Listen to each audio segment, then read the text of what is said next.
শুভ বিকেল। আশা করি সবাই ভালো আছেন, সুস্থ আছেন। আজকে আলোচনা করব বিশ্বের অন্যতম শীর্ষ ক্ষমতাধর প্রেসিডেন্ট ভ্লাদিমির পুতিনকে নিয়ে। তিনি কতটা ক্ষমতাধর, কতটা শক্তিশালী, তার নেতৃত্ব এবং তিনি যে দমে যাওয়ার পাত্র নন, তাকে কোনোভাবেই ঠেকানো যায় না। তিনি যা চান যে কোনো উপায়ে সেটি আদায় করে নেন। সে বিষয়গুলো নিয়ে বিস্তারিত আলোচনা করব। 2022 সালের ফেব্রুয়ারিতে ইউক্রেনে বিশেষ সামরিক অভিযান শুরু করে রাশিয়া। এই অভিযানের লক্ষ্য হলো ইউক্রেনের 4টি অঞ্চল দখল করা: ডোনেক্স, লুহান্স, জাপোরজিয়া এবং খেরসন। তো ওই আক্রমণ শুরুর পর রাশিয়াকে একের পর এক নিষেধাজ্ঞা দিতে থাকে ইউরোপ এবং আমেরিকার দেশগুলো। এর মধ্যে রয়েছে ভ্রমণ নিষেধাজ্ঞা, রাশিয়ার যেসব সম্পদ পশ্চিমা দেশগুলোতে রয়েছে সেগুলো জব্দ করা, এবং বাণিজ্যিক নিষেধাজ্ঞা, এবং আমরা দেখেছি ম্যাকডোনাল্ডের মতো অনেক প্রতিষ্ঠান রাশিয়া থেকে ব্যবসা গুটিয়ে চলে গেছে।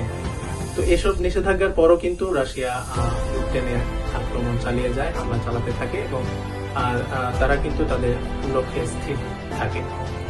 এরপর আমরা দেখেছি পশ্চিমা দেশগুলো ইউক্রেনকে অস্ত্র সহায়তা দিচ্ছে, তারা যেন রাশিয়ার হামলা প্রতিহত করতে পারে এবং রাশিয়ার বিরুদ্ধে পাল্টা হামলা চালাতে পারে। সবচেয়ে বেশি অস্ত্র দিয়েছে যুক্তরাষ্ট্র। এছাড়া যুক্তরাজ্য, জার্মানি সহ পশ্চিমা বিভিন্ন দেশ, মিত্র দেশগুলো ইউক্রেনকে অস্ত্র দিয়ে সহায়তা করতে থাকে। তো ধারণা করা হচ্ছিল এইসব অস্ত্র দিয়ে পাল্টা হামলা চালালে বা প্রতিহত করলে রাশিয়া দমে যাবে। তারপরও কিন্তু আমরা দেখেছি 3.5 বছরের বেশি সময় ধরে রাশিয়া কিন্তু তাদের লক্ষ্যে স্থির রয়েছে এবং একের পর এক হামলা চালিয়ে যাচ্ছে। মাঝখানে আমরা দেখেছি যে যুদ্ধাপরাধের দায়ে রাশিয়ার প্রেসিডেন্ট ভ্লাদিমির পুতিনের উপর গ্রেপ্তারি পরোয়ানা জারি করে আন্তর্জাতিক অপরাধ আদালত। তারপরও কিন্তু তিনি দমে যাননি, ইউক্রেনে হামলা চালিয়ে গেছেন। সবশেষ আমরা যেটা দেখেছি, মার্কিন প্রেসিডেন্ট ডোনাল্ড ট্রাম্প যিনি বারবার বলে আসছিলেন তিনি দ্বিতীয়বার ক্ষমতায় আসলে 24 ঘন্টার মধ্যে রাশিয়া ইউক্রেন যুদ্ধ বন্ধ করে দেবেন। কিন্তু তিনি যখন এবছরের জানুয়ারির 20 তারিখ তিনি যখন দ্বিতীয় মেয়াদে মার্কিন প্রেসিডেন্ট হিসেবে শপথ নেন, এরপর কিন্তু আমরা দেখেছি যুদ্ধবিরতি নিয়ে তিনি কার্যকর কোনো সিদ্ধান্ত নিতে পারেননি।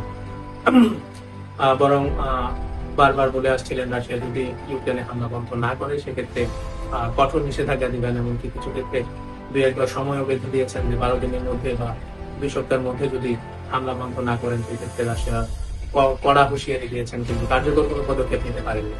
সবশেষ যেটা হয়েছে, আলাস্কায় বিশাল আয়োজন। এই আয়োজনে মনে হচ্ছিল যে রাশিয়া ইউক্রেন যুদ্ধবিরতি হবে।